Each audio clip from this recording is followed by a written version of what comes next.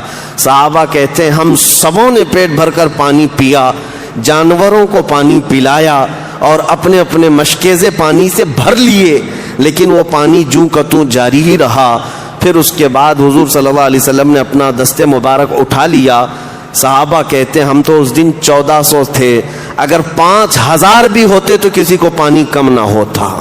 اتنا پانی نبی پاک صلی اللہ تعالی علیہ وسلم کی انگلیوں سے، انگشت رسول سے جاری ہوا. اس کے بعد حضور صلی اللہ علیہ وسلم نے اس پیالے کا پانی اور اپنا ایک تیر دیا کہ اس کو لے جاؤ اس کنویں میں ڈال دو. اس کنویں میں وہ پانی ڈال دیا گیا اور تیر حضور کا اس کنویں میں چھوڑ دیا گیا. وہ کنواں لبالب پانی سے بھر گیا. اس وقت جو بھرا تھا میں اپنی آنکھوں سے آج بھی دیکھا ہوں، اس کنویں میں آج بھی پانی موجود ہے. یہ اور بات ہے کہ ابھی چند سال پہلے، 4-5 سال پہلے سعودیوں نے اس علاقے کو ایک کمپنی کو رینٹ پر جگہ دے دی، تو اس کمپنی نے پورے کنویں کا احاطہ کر لیا. وہ کمپنی کے اندر آ جاتا ہے کنواں، لیکن ابھی بھی کنواں ختم نہیں کیا گیا ہے. وہی پرانی صورت میں کنواں آج بھی موجود ہے. ہم گئے ہیں لیکن اس میں دیکھا کہ آج بھی کنواں پانی سے بھرا ہوا ہے اور میٹھا، لہذا نہایت ہی شیریں اور میٹھا پانی اس میں موجود ہے. یہ معجزہ میرے آقا صلی اللہ تعالی علیہ وسلم کا وہاں پیش آیا. اب یہ حدیبیہ کے موقع پر صحابہ اکرام رضوان اللہ تعالی علیہم اجمعین کہتے ہیں نبی کریم صلی اللہ تعالی علیہ وسلم نے اب یہ دیکھا کہ جنگ کی غرض سے ہم آئے نہیں ہیں، لہذا بہتر یہ ہے کہ صلح کر لی جائے. یہ کفار مکہ جنگ کرنا چاہ رہے ہیں، لڑنا چاہ رہے ہیں، مناسب نہیں ہے. اور جبکہ ذوالقعدہ یا حرمت والا مہینہ چل رہا تھا، جنگ جس میں حرام بھی ہے. حضور صلی اللہ علیہ وسلم نے حضرت عمر کو منتخب کیا کہ صلح کے لیے مکہ جا کر بات کریں. حضرت عمر کو بلایا، کہا کہ جاؤ ان لوگوں سے کہہ دو کہ ہم جنگ کرنے کے لیے نہیں آئے، ہم صلح کرنا چاہتے ہیں. حضرت عمر فاروق رضی اللہ تعالیٰ عنہ نے معذرت کر لی. کہا یا رسول اللہ صلی اللہ علیہ وسلم میں جاؤں گا، میرے سخت ترین دشمن ہیں یہ مکہ والے ہیں، اور مجھ سے اگر سخت جملے نکلیں گے تو یہ میری جان پر حملہ کریں گے اور یہ مجھ سے برداشت نہیں ہو سکے گا، میں وہاں پر لڑ پڑوں گا. تو حضور صلی اللہ تعالیٰ علیہ وسلم نے ان کی معذرت کے بعد حضرت عثمان غنی کو بلایا. حضرت عثمان غنی اس وقت بھی مکہ والوں کے نظر میں معزز تھے، ان کا خاندان بھی شریف اور وہ لوگوں میں عزت والے تھے مکہ میں. تو حضرت عثمان کو بھیجا گیا مکہ، جاؤ صلح کے لیے بات کرو. حضرت عثمان غنی احرام کی حالت میں مکہ مکرمہ آئے. وہاں پر لوگوں میں جو بات چیت چل رہی تھی، جو بڑے بڑے سردار تھے، ان کے پاس جا کر حضرت عثمان غنی نے کہا کہ محمد رسول اللہ صلی اللہ علیہ وسلم کی طرف سے میں قاصد ہوں اور صلح کا پیغام لے کر کے آیا ہوں. تو اس میں ابو سفیان اور بھی دیگر بڑے بڑے وہاں پر جو سردار تھے موجود تھے، سبوں نے سنا. اس کے بعد کہا اے عثمان ہم آپ کی قدر کرتے ہیں، بات یہ ہے کہ آپ صلح کا پیغام لے کر کے آئے ہیں، پرانے معاملات کی وجہ سے آج ہم آپ کو آپ کے احرام کی وجہ سے مکہ میں داخل ہونے کی اجازت تو دے چکے اور آپ کو خانہ کعبہ کا طواف کرنے کی بھی اجازت ہے، آپ اپنا عمرہ کر لیں، صحیح کر لیں اور واپس جائیں، لیکن ہم محمد صلی اللہ علیہ وسلم کو ہرگز مکہ میں داخل ہونے نہیں دیں گے. حضرت عثمان غنی کہتے ہیں اگر میرے جسم پر یہ احرام قیامت تک بھی رہے میں بغیر رسول اللہ کے عمرہ ہرگز نہیں کروں گا، رسول اللہ کے بغیر میں عمرہ نہیں کروں. وہ حرم شریف تک پہنچ کر کے حضرت عثمان غنی خانہ کعبہ کا طواف نہیں کیا. کہا کہ مجھے منظور ہے، میں یہ احرام کی حالت میں رہوں گا. جبکہ مکہ مکرمہ پہنچ جانے کے بعد کعبہ سامنے ہے، صفا مروہ قریب ہے، صرف 7 چکر کعبے کے لگاتے اور 7 چکر صفا مروہ کی صحیح کرتے، ان کا احرام ہو جاتا، اتر جاتا، عمرہ ہو جاتا. لیکن حضرت عثمان غنی نے نہیں کیا. یہ صحابہ کا عشق ہے اور یہ صحابہ کا مسلک ہے. بے ان کے واسطے خدا کچھ عطا کرے، ہاشا غلط یہ ہوس بے بسر کی ہے. اسی کو اعلیٰ حضرت نے فرمایا تھا بخدا خدا کا یہی ہے در، نہیں اور کوئی مفر مقر، جو وہاں سے ہو یہیں آ کے ہو، جو یہاں نہیں تو وہاں نہیں. نبی کریم صلی اللہ تعالیٰ علیہ وسلم کو چھوڑ کر کے کون سا دین ہے؟ حضرت عثمان غنی جب منع کر دیتے ہیں کہ میں حضور صلی اللہ علیہ وسلم کے بغیر عمرہ نہیں کروں گا، تو مکہ کے جو بڑے بڑے سردار تھے انہوں نے حضرت عثمان غنی کو روک لیا مکہ میں، کہا کہ اب ہم جانے بھی نہیں دیں گے، اب قید کر لیا. لیکن یہ قید کرنا ایسا مشہور ہو گیا کہ حدیبیہ کے مقام پر جو 1400 صحابہ حضور کے ساتھ تھے، سبوں میں یہ افواہ پھیلا دی گئی کہ حضرت عثمان غنی کا قتل ہو گیا، مکہ والوں نے ان کو قتل کر دیا. اور اس زمانے میں کیا، آج کے زمانے میں بھی کسی ایمبیسیڈر کا قتل کرنا، کسی قاصد کا قتل کرنا بہت بڑا گناہ، بہت بڑا جرم سمجھا جاتا ہے. اب وہ حضور کے ایمبیسیڈر تھے، ترجمان تھے، قاصد بن کر کے گئے تھے. جب یہ قتل کا معاملہ مشہور ہو گیا تو صحابہ اکرام کو حضور صلی اللہ علیہ وسلم نے طلب کیا. اب ایک درخت کے نیچے حضور صلی اللہ علیہ وسلم بیٹھتے ہیں اور صحابہ سے اپنے ہاتھ میں ہاتھ دے کر کے بیعت لیتے ہیں. یہ بیعت رضوان کہلاتی ہے، جس کا ذکر سورہ فتح 26ویں پارے قرآن میں موجود ہے. نبی پاک صلی اللہ علیہ وسلم نے صحابہ سے یہ عہد لیا کہ تم یہ وعدہ کرتے ہو کہ آخری سانس تک تم ہماری وفاداری پر قائم رہو گے، اللہ اس کے رسول کی رضا پر ڈٹے رہو گے. ہر صحابی نے نبی پاک صلی اللہ علیہ وسلم کے ہاتھ میں ہاتھ دے کر کے بیعت کیا. اور اس بیعت کے بعد اللہ نے قرآن میں آیت نازل فرمائی، لقد رضی اللہ عن المؤمنین اذ یبایعونک تحت الشجرہ، اللہ ان مومنوں سے راضی ہو گیا جو درخت کے نیچے اپنے رسول کے ہاتھ میں ہاتھ دے کر بیعت کر رہے تھے. اور قرآن میں اللہ فرماتا ہے ان الذین یبایعونک انما یبایعون اللہ، جن لوگوں نے اے رسول آپ کے ہاتھ میں بیعت کیا ہے حقیقت میں انہوں نے اللہ سے بیعت کیا ہے. یہ بیعت کیا ہے؟ بیعت کیا ہے؟ بیع کا مطلب عربی میں بیچ دینا، بیع کا مطلب بیچنا. تو جب ایک بندہ اپنے شیخ کے ہاتھ میں ہاتھ دے کر یہ کہتا ہے کہ میں اللہ اور اس کے رسول کے لیے اپنے آپ کو تمہارے حوالے کر دیا، وہ بیچ دیتا، اس کو کہتے ہیں بیعت. کس کام کے لیے بیچتا ہے؟ کس کام کے لیے بیچتا ہے؟ اس کا ذکر قرآن پاک میں بھی اللہ نے فرمایا ان اللہ اشترى من المؤمنین انفسهم واموالهم بان لهم الجنہ، بے شک اللہ نے مومنوں سے ان کی جان اور ان کی مال کو خرید لیا. اللہ نے خریدا، مومنوں سے اللہ نے ان کی جان اور ان کے مال کو خرید لیا، اس بدلے میں کہ ان کے جان اور مال کے عوض اللہ ان کو جنت عطا فرمائے گا. یہ سودا ہے، یہ بیعت اسی کو کہتے ہیں. اسی بیعت کا حصہ آج تک موجود ہے، اس سنت پر آج بھی ہم عمل کرتے ہیں. جو ہمارے شیخ ہوتے ہیں یا جو پیر و مرشد ہوتے ہیں کسی سلسلہ حقہ کے، ان کا سلسلہ ثابت ہوتا ہے رسول اللہ صلی اللہ علیہ وسلم تک، تو ہم ان کے ہاتھ میں ہاتھ رکھ کر کے یہی کہتے ہیں کہ ہم عہد کرتے ہیں اللہ اس کے رسول کے فرمان بردار رہیں گے اور ہمیشہ ہم وفادار رہیں گے. اس عہد کا نام ہی بیعت ہے. صحابہ نے بیعت کیا، 1400 صحابہ نے بیعت کیا کہ ہم آخری سانس تک نبی پاک صلی اللہ علیہ وسلم کے وفادار رہیں گے. اب بات یہاں آتی ہے کہ حضور صلی اللہ علیہ وسلم نے سب سے بیعت لینے کے بعد پھر یہ کہتے ہیں، دیکھیں مشہور کیا ہوا تھا. ایک بہت اہم نقطہ میں بتاتا ہوں، ایک اہم نقطہ. حضرت عثمان وہاں نہیں تھے، حضور صلی اللہ علیہ وسلم نے اپنا بایاں ہاتھ اٹھایا صحابہ اکرام کے سامنے اور اپنا ہاتھ، بایاں ہاتھ سیدھے ہاتھ پر رکھا اور فرمایا یہ عثمان کا ہاتھ ہے، میں عثمان کی طرف سے خود اپنے ہاتھ پر بیعت کر رہا ہوں. حضور صلی اللہ علیہ وسلم نے فرمایا یہ عثمان کا ہاتھ ہے، اپنا بایاں ہاتھ، کہ وہ یہاں موجود نہیں ہے، ان کی طرف سے میں اپنے سیدھے دائیں ہاتھ پر رکھ کر کے بیعت کر رہا ہوں. حضور صلی اللہ علیہ وسلم نے غائبانہ طور پر حضرت عثمان کی طرف سے بیعت کا حکم فرما دیا. اب مسئلہ یہ ہے بیعت کس بات پر لی جا رہی تھی؟ بیعت کب لی جا رہی تھی؟ یہ جب افواہ مشہور ہو گئی کہ حضرت عثمان غنی کا قتل ہو گیا، ان کا قتل ہو گیا ہے اور یہاں بیعت حضور لے رہے ہیں. اب سب کی بیعت لینے کے بعد پھر حضور کا یہ کہنا کہ یہ عثمان کا ہاتھ ہے اور میں بیعت کر رہا ہوں، معاملات کیسے ہیں آپس میں سمجھ سکتے ہیں آپ؟ ایک جگہ قتل کی افواہ پر سب صحابہ بھڑکے ہوئے ہیں اور دوسری جگہ حضور بیعت بھی لے رہے ہیں اور تیسری مرتبہ حضور اپنا ہاتھ دے کر خود حضرت عثمان کی طرف سے بیعت کر رہے ہیں. یہ اس بات کا بین ثبوت ہے کہ نبی پاک صلی اللہ تعالی علیہ وسلم اگرچہ مکہ سے دور ہیں لیکن ان کی نگاہوں سے کوئی معاملہ پوشیدہ نہیں ہے.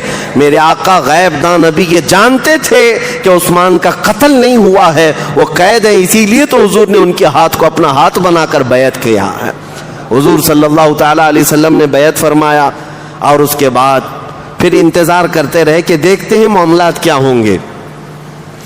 تو وہاں سے مکہ سے ایک شخص آیا اور وہ حالات کو دیکھ کر کے مکہ والوں کو واپس جا کر کہا, مجھے اچھا نہیں لگتا کہ اتنے لوگ احرام کی حالت میں آئے ہیں, جانور ان کے پاس ہیں ذبح کرنے کے, اور ان کو ہم اللہ کے گھر سے روک رہے ہیں, ایسا کیسے ہو سکتا ہے. تو مکہ کے جو بڑے بڑے سردار تھے وہ میٹنگ میں بیٹھے ہیں. اس میں ایک عمر دراز شخص تھا, عروہ بن مسعود ثقفی. وہ اٹھ کر کھڑا ہوا, کہا, اے قریش, کیا میں تمہارا باپ نہیں ہوں؟ سبوں نے کہا ہاں. کیا تم سب میری عزت نہیں کرتے ہو؟ کہا ہاں. میں نے کبھی تمہارے ساتھ دھوکہ کیا یا تم میرے بارے میں کوئی بدگمانی رکھتے ہو؟ سبوں نے کہا کبھی نہیں, ہرگز نہیں, آپ ہم میں معزز ہیں. کہا تو پھر مجھے اجازت دو, محمد صلی اللہ علیہ وسلم کی طرف سے یہ جو صلح کا پیغام آیا ہے یہ اچھا ہے. حضور صلی اللہ تعالیٰ علیہ وسلم نے پیغام میں کیا لکھ کر کے بھیجا تھا پتہ ہے؟ حضرت عثمان سے کہا تھا کہ جا کر یہ پیغام دینا کہ ہم جنگ کے لیے نہیں آئے, ہم عمرہ کرنے کے لیے آئے, ہمیں عمرہ کرنے دیا جائے. اور دوسری بات, ہم اب آپ کے ساتھ صلح کرنے کا پیغام بھیج رہے ہیں, اور تمہارے بھی حالات ایسے ہیں کہ کئی جنگوں میں تمہارا بہت نقصان ہو چکا ہے, بدر میں, احد میں, خندق میں, بہت سارا تمہارا جانی نقصان بھی ہوا, مالی نقصان بھی ہوا ہے, جنگ سے کوئی فائدہ نہیں ہونا ہے, تمہاری بھی بھلائی اسی میں ہے کہ صلح کر لو. اور حضور صلی اللہ علیہ وسلم نے آخر میں یہ جملہ فرمایا تھا, اور اگر وہ اس بات پر راضی نہ ہوئے تو ان سے کہنا کہ اگر تم جنگ ہی کرنا چاہتے ہو تو محمد صلی اللہ علیہ وسلم اس وقت تک تم سے جنگ کریں گے جب تک کہ گردن ان کے جسم سے الگ نہ ہو جائے, سب سے جنگ کریں گے. تو یہ پیغام جب پہنچا تو وہاں کے لوگوں نے دیکھا, پھر عروہ بن مسعود ثقفی جو ان کے اندر عمر دراز شخص تھا وہ کھڑا ہوا, کہا میں جاتا ہوں معاملات کو بات کرتا ہوں.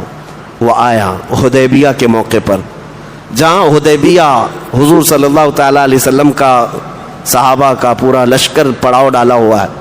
وہ سیدھے آ کر نبی کریم صلی اللہ تعالیٰ علیہ وسلم کے ساتھ بات کرنے لگا, اے محمد صلی اللہ علیہ وسلم, میں آپ کو بڑا عزت والا جانتا ہوں, آپ کی قدر بھی کرتا ہوں, آپ نے صلح کا پیغام بھیجا بہت اچھا ہے, لیکن کیا آپ دیکھ رہے ہیں آپ نے کہا ہے کہ قریش کے ساتھ آپ جنگ کریں گے اور ان کو ختم کر دیں گے, کیا آج تک تاریخ میں ایسا ہوا ہے کہ کوئی شخص اپنے ہی خاندان کو تباہ کرتا ہو؟ اور اگر قریش مکہ والے تم پر غالب آ گئے اے محمد, تو یہ جتنے آپ کے ساتھ دکھ رہے ہیں نا یہ سب چھوڑ کر بھاگ جائیں گے آپ کو. صحابہ کو تانا مارا. حضرت ابو بکر صدیق وہاں موجود تھے, غیرت ایمانی ایسی جاگی کہ کھڑے ہوئے اتنا سخت جملہ کہا وہ بڈھے ہے, جا تیری جو دیوی ہے لات اس کی شرمگاہ چاٹتا بیٹھ, ہم محمد صلی اللہ تعالیٰ علیہ وسلم کے وہ وفادار ہیں کہ ہمارے جسم میں خون کا آخری قطرہ جب تک ہے ہم حضور کے قدموں سے پیچھے نہیں ہٹیں گے. اور اس کے بعد حضرت مغیرہ بن شعبہ رضی اللہ تعالیٰ عنہ حضور صلی اللہ علیہ وسلم کے پیچھے کھڑے رہتے تھے ہمیشہ. یہ عروہ بن مسعود کبھی بات کرتے کرتے حضور کی داڑھی تک ہاتھ لگاتا تھا, اس کو یہ لگتا تھا کہ عرب کا دستور ہے جو بڑا آدمی ہے وہ چھوٹے سے بات کرتا ہے, تو اس طرح جب وہ حضور کی طرف داڑھی کو ہاتھ بڑھاتا حضرت مغیرہ بن شعبہ چیختے ہیں, کہا کہ ہاتھ نیچے رکھو, ہاتھ نیچے رکھ کر کے بات کرو. وہ کہتا کہ یہ عرب کا دستور ہے, جو بڑا ہوتا ہے وہ اسی طرح سے بات کرتا ہے. حضرت مغیرہ بن شعبہ نے کہا بڑا ہوتا ہے یا جو دستور ہے وہ تمہارا ہے, جس کے سامنے تم بات کر رہے ہو وہ عام آدمی نہیں, وہ اللہ کا رسول ہے, تمہیں تمیز سے رہنا ہوگا. اس کے بعد دوبارہ جب اس نے ہاتھ اٹھایا تو اپنی تلوار اٹھائی حضرت مغیرہ بن شعبہ نے, اور تلوار کی جو ڈھال ہے اس سے ہاتھ کو ایسا مارا کہ بوڑھے کا ہاتھ نیچے آ گیا. کہا کہ اس کے بعد اگر ہاتھ اٹھا تمہارا بات کرنے کے لیے بھی حضور کی طرف, تو پھر تمہارے مونڈے سے ہاتھ الگ ہو جائے گا. یہ صحابہ کا جذبہ تھا. وہ نبی کریم صلی اللہ تعالیٰ علیہ وسلم کے متعلق اتنے حساس تھے, اتنے سینسیٹیو ہوتے تھے کہ وہ چھوٹی سی بھی ہلکی سی بھی چیز دوسروں کی طرف سے برداشت نہیں کرتے. اب اس کے بعد عروہ بن مسعود ثقفی بات چیت کر کے واپس مکہ والوں کے پاس آیا. مکہ والوں نے پوچھا, چچا جان آپ نے بات کیا, کیا حل نکلا؟ کہا کہ آؤ میں تمہیں بتاتا ہوں. ان سے جنگ کرنا اچھا نہیں ہے, ان سے جنگ مت کرو, سب تباہ ہو جاؤ گے. کہا کیوں؟ ان سے جنگ کیوں نہ کریں, کیا ان کے پاس بہت ہتھیار ہیں؟ عروہ بن مسعود نے کہا میں نے دیکھا ہے, کسرا کو بھی دیکھا ہے بادشاہ کو, قیصر کو بھی دیکھا ہے, ان کے بڑے بڑے درباروں کو دیکھا ہے, لیکن محمد صلی اللہ علیہ وسلم کے دیوانوں میں جو ان کی عظمت ہے یہ پوری دنیا میں نے کہیں نہیں دیکھا, کہیں نہیں دیکھا ان کے پروانوں کی. کہا کیا ہے؟ کہا کہ جب وہ حضور صلی اللہ علیہ وسلم وضو کرتے ہیں تو یہ سب کے سب اطراف میں جمع ہو جاتے ہیں, اور حضور ادھر کلی کر رہے ہوتے ہیں, صحابہ اپنے ہاتھ آگے کر دیتے ہیں, کوئی اپنا دامن آگے کر دیتا ہے.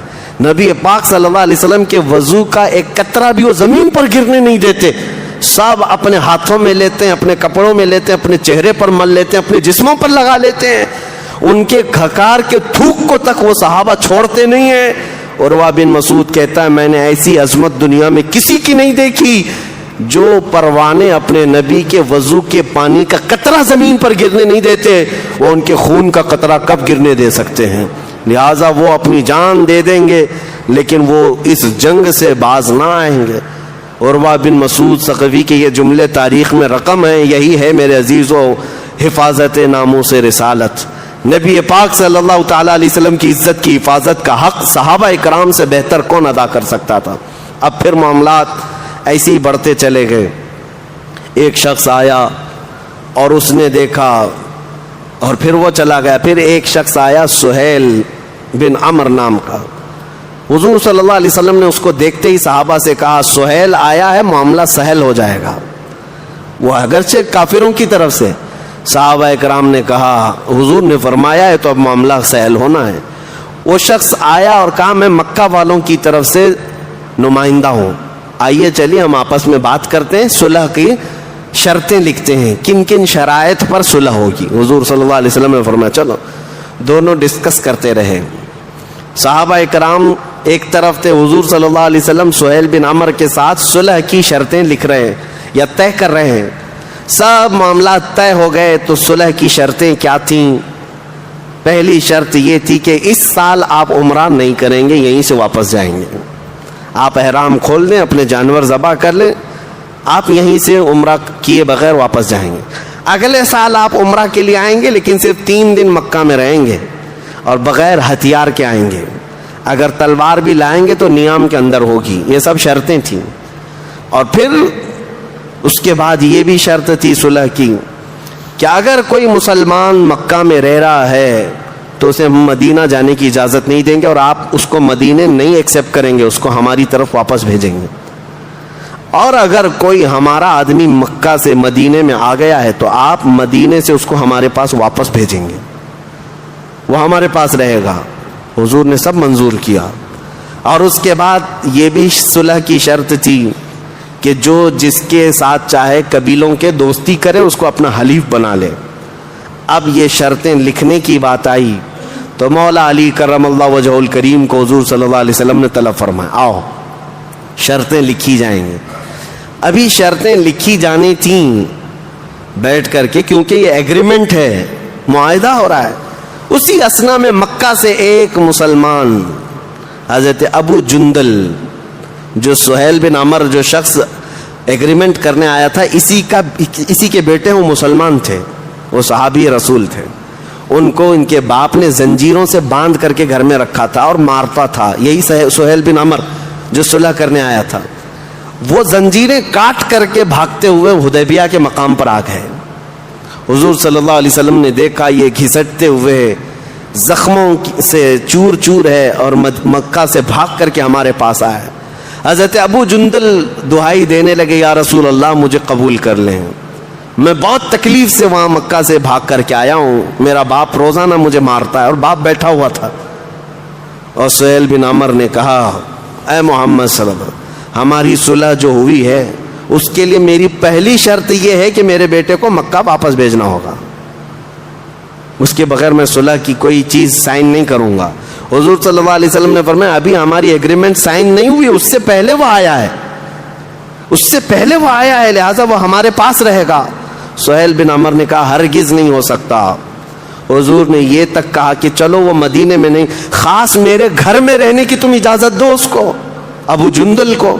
اس نے کہا نہیں، میں آپ کے گھر میں رہنے کی بھی اجازت نہیں دوں گا، واپس کرنا ہوگا۔ حضور صلی اللہ تعالیٰ علیہ وسلم نے منظور کر لیا، ٹھیک ہے ابو جندل کو واپس کیا جائے۔ ایک صحابی ہیں، زخموں سے چور چور ہیں، کافروں کی مار کھا کر کے آئے ہوئے ہیں۔ اب جب حضور صلی اللہ علیہ وسلم نے کہا ابو جندل تمہیں مکہ واپس جانا ہوگا، تو وہ چیخ کر کے رونے لگ گئے اور صحابہ کے پاس گئے۔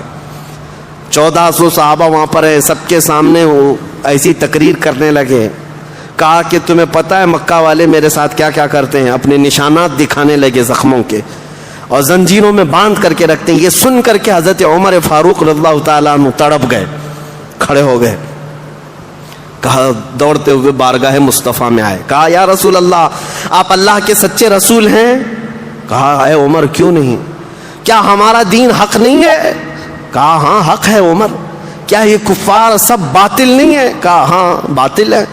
تو کہا یا رسول اللہ پھر آپ ان سے دب کر کے صلح کیوں کر رہے ہیں؟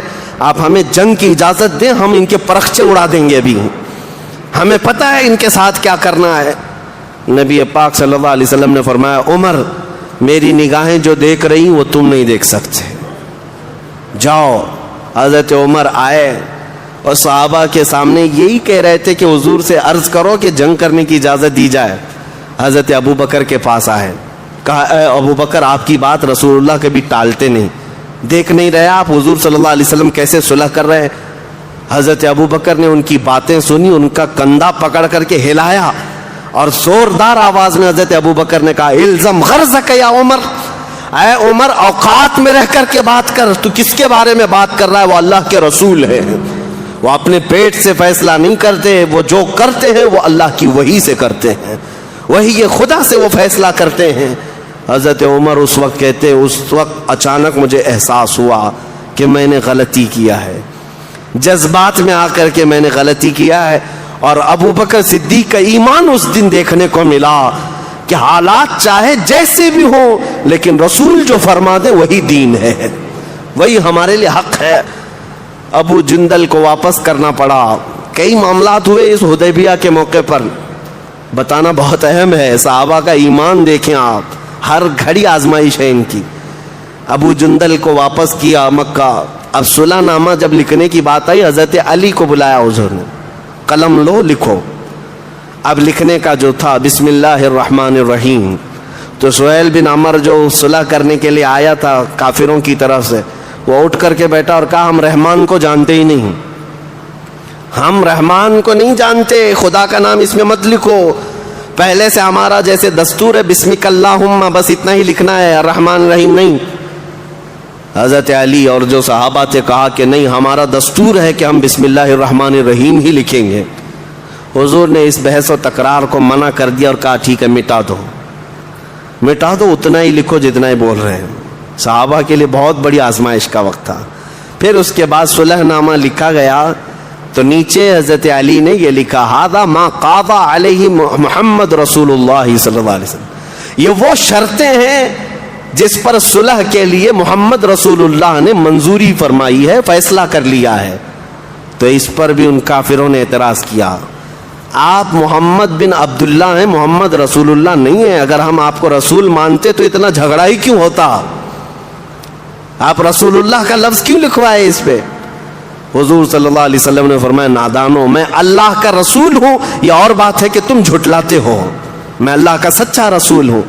انہوں نے کہا ہم نہیں مانتے، یہ لفظ اس میں صلح میں نہیں ہونا چاہیے، ایک ایک پوائنٹ پر پکڑ کر کے وہ امتحان ہے۔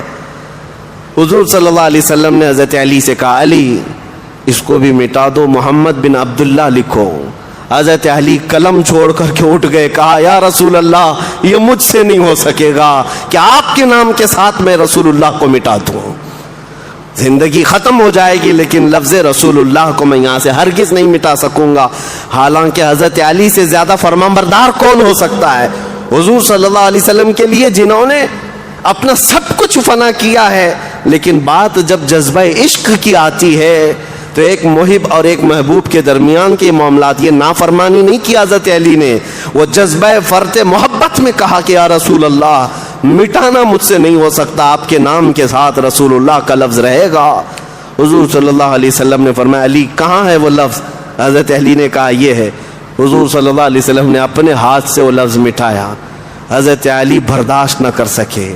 اندازہ کریں، ایک طرف ان کا امتحان ہے اور ایک طرف عشق رسول بھی ہے، ایک طرف رسول اللہ کی ذات ہے، ہر چیز کو وہ ایکسپٹ کرتے جا رہے تھے۔ کیوں؟ رسول اللہ کا فیصلہ تھا۔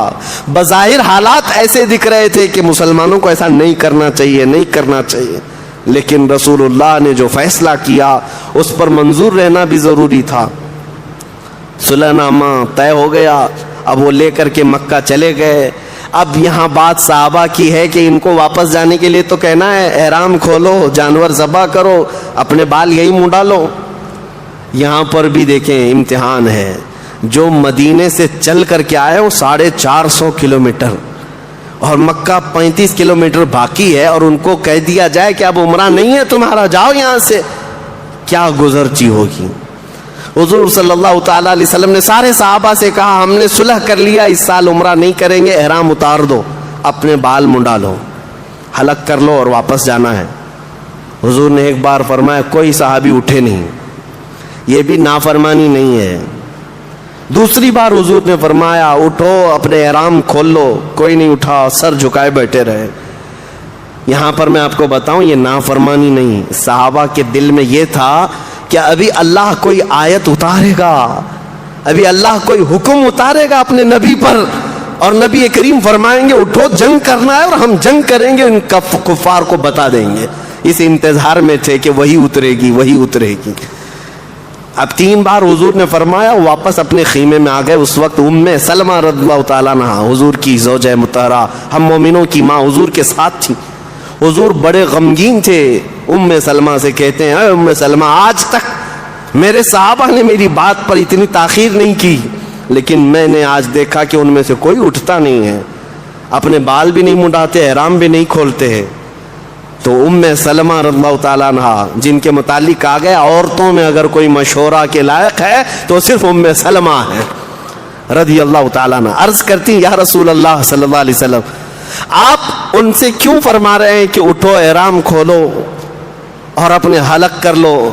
اس لیے کہ وہ انتظار میں ہیں کہ وہی اترے گی اور آپ کا حکم بدل جائے گا۔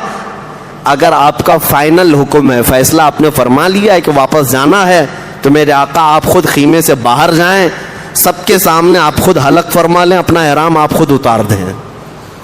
حضرت ام سلمہ کے مشورے پر رسول کریم صلی اللہ علیہ وسلم باہر آئے اور اپنے بال حضور نے حلق کر لیے اور احرام اتار دیا۔ صحابہ نے دیکھا حضور کو سامنے، اور اس کے بعد سب کے سب کھڑے ہو گئے اور کہا اب اس کے بعد کوئی حکم بدلنے والا نہیں ہے۔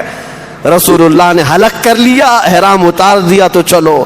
سارے صحابہ نے اپنے احرام اتار دیے، حلق کر لیے، اور نہ چاہتے ہوئے دل پر پتھر رکھا ہوگا انہوں نے، حضور صلی اللہ علیہ وسلم کے ساتھ واپس مدینے آئے۔ صحابہ اکرام پورے راستے میں بات چیت نہیں کرتے تھے، گم سم تھے کہ کیسے حالات ہیں۔ وہ صحابہ جو جنگ بدر میں ان کی گردنیں اڑا چکے تھے، خندق میں ان کے پسینے چھوٹ گئے تھے کافروں کے، وہ صحابہ آج صلح کر کے جا رہے تھے۔ زندگی میں صلح بھی آنا ضروری ہے، ہر معاملہ جنگ سے ہی نہیں حل ہوتا، مذاکرات بھی کوئی چیز ہے، ان معاملات سے بھی حل کیے جاتے ہیں۔ جب مدینے واپس آئے، اب ہوا یہ کہ سب سے پہلے جو مسلمان مکہ سے بھاگ کر کے آئے وہ حضرت ابو بصیر تھے، ایک صحابی تھے۔ وہ آئے حضور صلی اللہ علیہ وسلم کے پاس، کہا مکہ والے بڑی تکلیف دیتے ہیں۔ تو جیسے ہی وہ آئے، مکہ کے 2 لوگ کافر بھاگتے ہوئے ان کے پیچھے آئے کہ ہمارا ایگریمنٹ ہو چکا ہے، جو مسلمان آئے گا اس کو واپس کرنا ہوگا۔ مکہ والوں کا پیغام لے کر کے وہ آئے، حضور سے کہا کہ آپ وعدہ خلافی نہیں کرتے، ایک شخص ہمارے ہاں سے بھاگ کر کے آئے، اس کو واپس کریں۔ حضور صلی اللہ علیہ وسلم نے ابو بصیر سے کہا جاؤ، ہم عہد شکنی والے لوگ نہیں ہیں، ہم وعدے کی وفا کرتے ہیں، تم واپس چلے جاؤ۔ حضرت ابو بصیر روتے گڑ گڑاتے واپس گئے مکہ میں۔ بیچ راستے میں ہوا یہ کہ وہ دو آئے تھے ایک مقام پر، حضرت ابو بصیر ان کے ساتھ بیٹھ کر کھانا کھا رہے تھے. حضرت ابو بصیر نے ان سے کہا کہ تمہاری تلواریں بڑی اچھی ہوتی ہیں، تعریف ہے. وہ خوش ہو کر کے اپنی تلوار دیے تو حضرت ابو بصیر نے تلوار اٹھائی اور گردن مار دی. جو پکڑ کر کے مکہ واپس لے جا رہے تھے ان کو قتل کر دیا. اور اس کے بعد پھر بھاگتے ہوئے مدینے آئے. کہا کہ یا رسول اللہ آپ نے اپنا وعدہ پورا کیا، کافر آئے تھے ان کے ساتھ آپ نے مجھے واپس بھیج دیا، اب میں ان کا کام تمام کر چکا ہوں اور واپس میں مدینے آیا ہوں، مجھے مدینے رکھ لیں. حضور صلی اللہ تعالی علیہ وسلم غضبناک ہوئے. کہا اس شخص نے تو جنگ کو بھڑکا دیا، کاش تمہارے ساتھ کوئی اور ہوتا جو اس معاملے کو ہونے سے روک دیتا. حضور صلی اللہ تعالی علیہ وسلم نے کہا کہ معاملات کہیں بڑھ نہ جائیں، ان کے متعلق میں حکم کروں گا. تو وہ ڈر گئے کہ اب پھر واپس مجھے مکہ بھیجیں گے حضور. تو دوسرے دن صبح صبح پہلے ہی مدینے سے بھاگ کر سمندر کے کنارے جا کر پناہ لے لی ایک چھوٹی جگہ پر، نہ ادھر نہ ادھر. اب ہوا یہ کہ مکہ کے حضرت ابو جندل جو بیڑیوں میں جکڑے ہوئے تھے حدیبیہ کے مقام پر آئے، وہ بھی مکہ سے بھاگ کر کے اسی سمندر کے کنارے آ گئے. اب جب دو لوگ جمع ہوئے ہیں تو جتنے مکہ میں مسلمان قیدی تھے ایک کے بعد دیگرے بھاگتے بھاگتے مکہ سے اسی جگہ جمع ہونے لگے. وہ تقریباً 70 کی تعداد میں ہو گئے ہیں. اب وہ سمندر کے کنارے جہاں جا کر کے جمع ہوئے، وہ راستہ ایسا تھا کہ مکہ والے جب بھی ملک شام یا یمن تجارت کرنے کے لیے جائیں گے تو وہیں سے جانا پڑتا.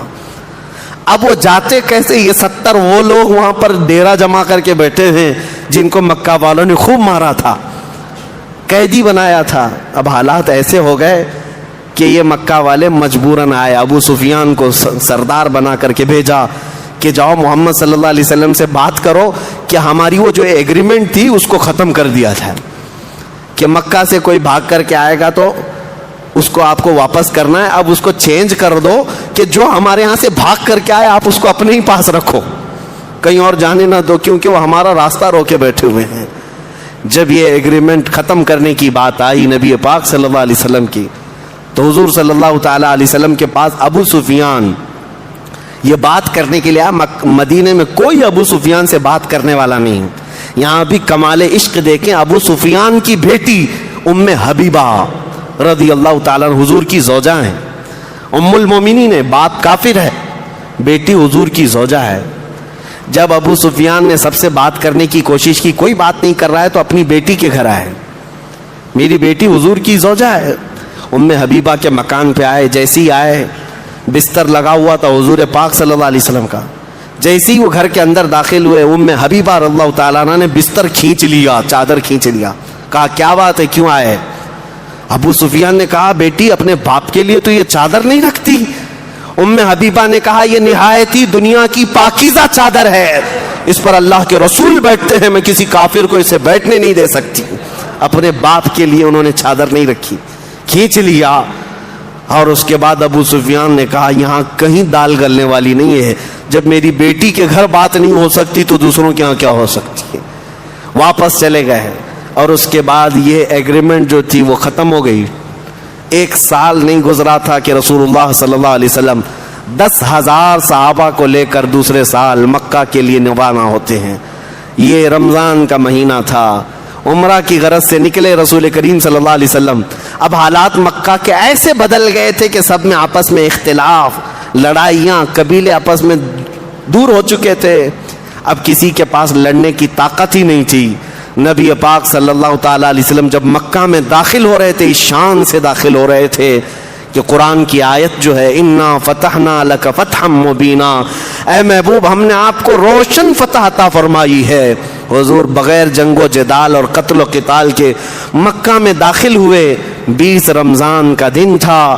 حضور آتے ہیں مکہ مکرمہ میں، سیدھے خانہ کعبہ کے اندر موجود سارے بتوں کا صفایا کیا اور بلال حبشی کو کعبے پر چڑھا کر پہلی اذان وہاں سے دی گئی ہے. یہ مکہ فتح ہوا. اس وقت حضور صلی اللہ علیہ وسلم سے ڈرے ڈرے بھاگ رہے تھے کافر، جتنے دنوں تک جنگ کرتے تھے، لڑتے تھے. آج حضور کے بارے میں قیدی، حضور کے پاس قیدی بن کر آئے تھے، اور صحابہ نعرہ کیا لگا رہے تھے؟ الیوم یوم الملحمہ، الیوم یوم الملحمہ. آج تو گوشت کے چھتڑے اڑانے کا دن ہے، آج تو گوشت کے ٹکڑے اڑانے کا دن ہے، ماریں گے اتنے کہ ٹکڑے ٹکڑے ہو جائیں گے۔ صحابہ جوش میں یہ نعرہ لگا رہے تھے۔ رسول کریم صلی اللہ تعالیٰ علیہ وسلم نے سارے قیدیوں کو جمع کیا اور اس کے بعد صحابہ کا یہ نعرہ بدل دیا، الیوم یوم الملحمہ، آج گوشت کے ٹکڑے اڑانے کا دن ہے۔ حضور نے بدل کر کہا نہیں، الیوم یوم الرحمہ، آج کا دن رحم کرنے کا دن ہے۔ اذهبوا انتم الطلقاء، جتنے قیدی ہو کر کے آئے ہو جاؤ، سب کے سب تم آزاد ہو، سب کے سب تم آزاد ہو، سب کو آزاد کیا۔ فتح مکہ کا مکمل خلاصہ، یہاں کیا کیا معاملات ہوئے، انشاءاللہ اگلی سیرت کے درس میں عرض کیا جائے گا۔ یہ 6 ہجری کا ایک واقعہ میں نے پیش کیا ہے، سال بھر اور بھی مختلف واقعات پیش آئے، انشاءاللہ اس سلسلہ سیرت میں زندگی باقی رہی تو پیش کیا جائے گا۔ دعا ہے مولا رب العزت تیرے حبیب کے جلووں میں زندگی عطا فرما اور تیرے رسول کے قدموں میں موت عطا فرما۔ وآخر دعوانا ان الحمد للہ رب العالمین۔